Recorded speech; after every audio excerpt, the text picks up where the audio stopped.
We're going to look at how augmented reality can be used for your business.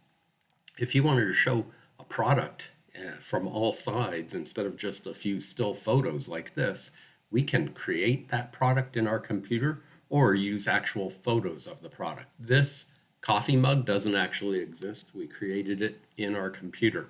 Then we can also give you a QR code like this one. This is a working QR code, and while you're watching this video, you could actually scan it with your phone. Just open up the camera, scan it, and you'll be able to see that coffee mug in 3D.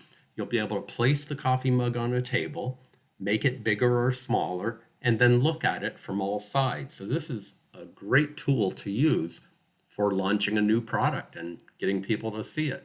You can also use it at a trade show. It's a fun way to get people involved in taking a look at your product.